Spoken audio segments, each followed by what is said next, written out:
anak Rana Minang, apa kabar Anda hari ini? Semoga sehat selalu dan tetap semangat. Kami kembali hadir untuk Anda dalam Berita Padang. Bersama saya, Ulan Valeri. Sejumlah informasi menarik telah kami siapkan untuk Anda. Berikut 3 berita utama hari ini.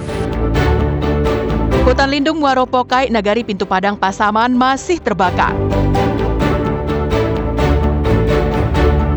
Terjaring operasi Patuh Singgalang, puluhan sepeda motor milik pebalap liar di Padang ditahan polisi. Kemarau panjang mengakibatkan 50 hektar sawah di Agam terancam gagal panen.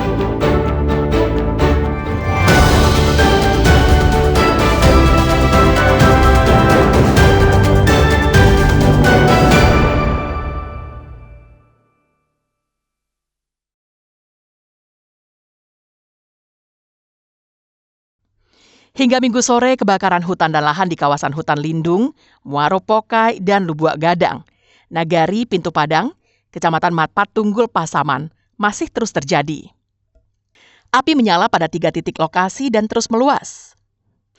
Lambatnya proses pemadaman kebakaran hutan lindung itu disebabkan petugas terkendala akses jalan masuk ke lokasi serta peralatan pemadaman yang dimiliki.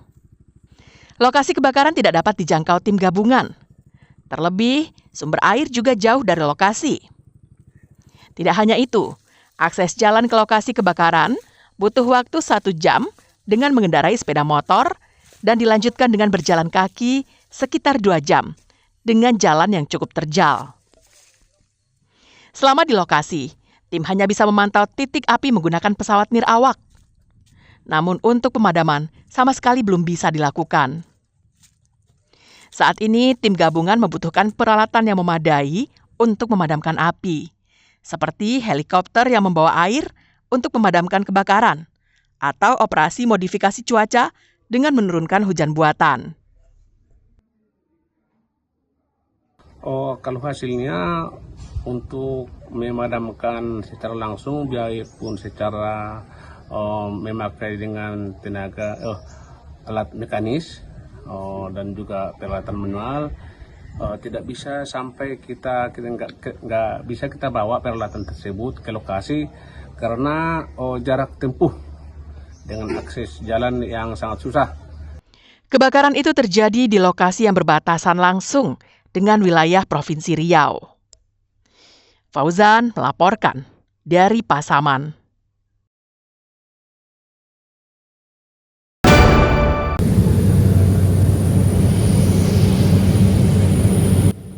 Sebanyak 3 ton garam dapur dilepaskan di udara di atas kawasan 50 kota dan Kabupaten Solo pada hari Jumat pekan lalu sebagai bagian dari operasi modifikasi cuaca.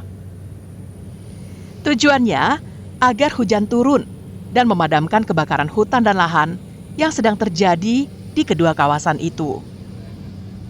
Operasi modifikasi cuaca dilakukan karena beberapa daerah sangat rendah curah hujan dan lebih dari 60 hari mengalami musim kering. Tidak pernah hujan mendekati ekstrim. Seperti di 50 kota dan Kabupaten Solo. Dampaknya irigasi kering, sumur kering, dan sawah pun mengering. Operasi yang dilakukan BNPB, BPBD Sumbar, dan BMKG ini menggunakan pesawat Cessna yang lepas landas dari Bandara Internasional Minangkabau. Hari pertama pada penerbangan pertama, penyembaian 1 ton garam di wilayah Tenggara Kabupaten Solo dan berhasil menurunkan hujan ringan hingga sedang. Lalu dilanjutkan penerbangan penyembaian kedua, 1 ton garam di wilayah utara 50 kota dengan hasil yang sama. Pada penerbangan ketiga, penyembaian 1 ton garam di wilayah Kabupaten Solo dan 50 kota dan berhasil menurunkan hujan dengan deras hingga malam hari.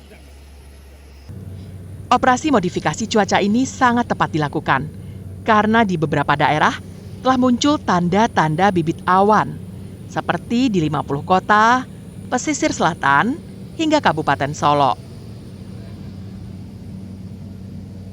Prediksi kami dari BMKG ini waktunya sangat tepat gitu. Karena prediksi kita di 3 harian ini potensi pertumbuhan awan itu masih ada, khususnya untuk 50 kota dan sekitarnya.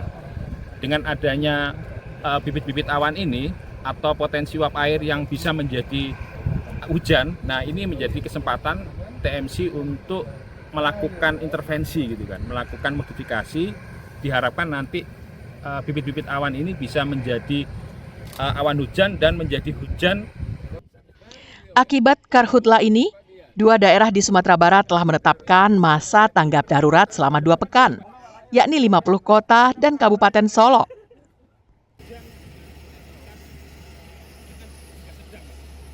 Kecamatan kami sampai kemarin sekitar 500 hektar. Paling luasan itu di mana, Pak? 50 kota dan Solo. Berapa, Pak, luasannya di sana, Saya Pak? nggak hafal angkanya, Oke. tapi itu ya Bang. Karena pembukaan lahan pertanian ya pada umumnya, tapi sistemnya saya nggak tahu. Tapi kalau misalnya memang bisa nanti kita minta penjelasan ke Kalasa setempat.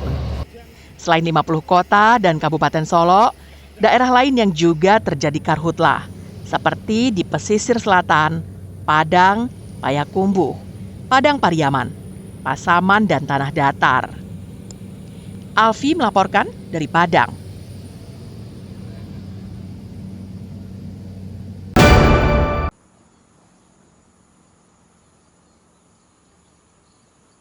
Tiga ton garam dapur ditaburkan di udara kawasan 50 kota dan Kabupaten Solok hari Jumat pekan lalu untuk mempercepat penanganan kebakaran hutan dan lahan.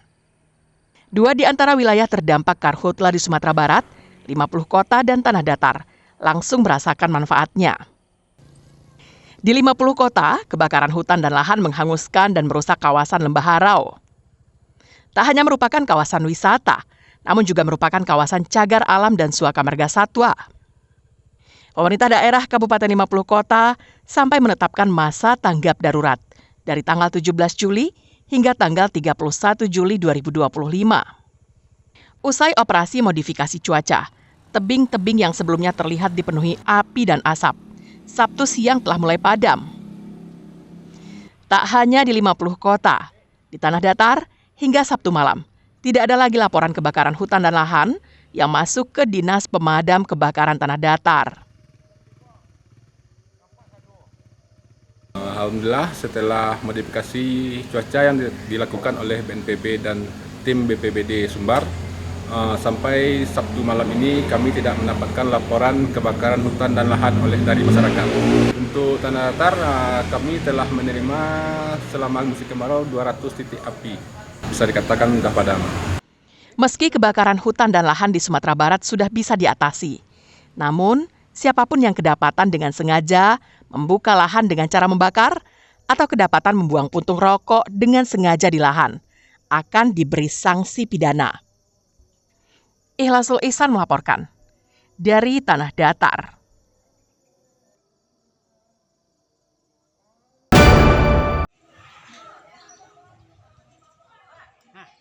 Puluhan ibu-ibu yang tergabung dalam kelompok wanita tani bersama tim penggerak PKK di Jorong Lurah Nantigo Salayo ramai-ramai mengikuti kegiatan memasak makanan dari berbagai bahan lokal yang mudah didapat.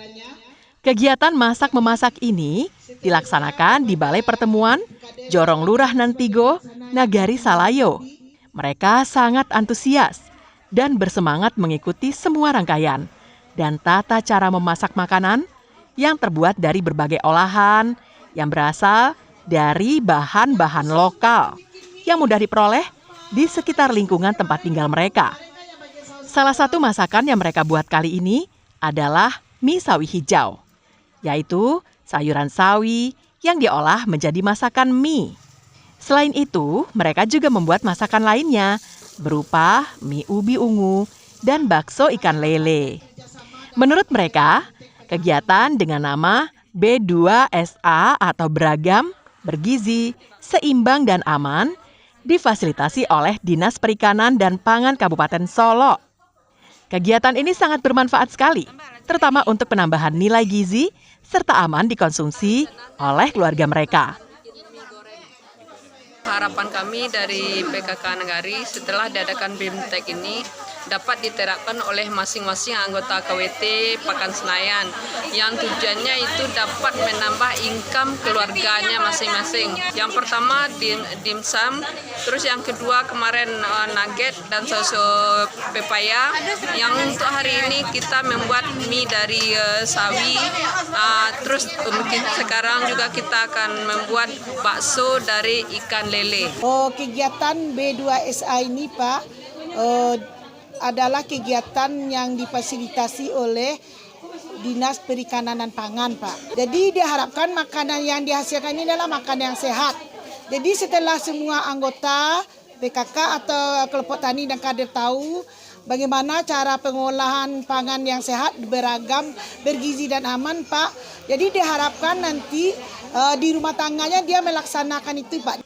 Yendrita berharap melalui kegiatan B2SA ini, para peserta akan mendapatkan pengetahuan tentang jenis makanan yang sehat, bergizi, dan aman bagi keluarga mereka. Selain itu, juga dapat menjadi peluang usaha untuk menambah pendapatan keluarga. Kiarnadi melaporkan dari Kabupaten Solo.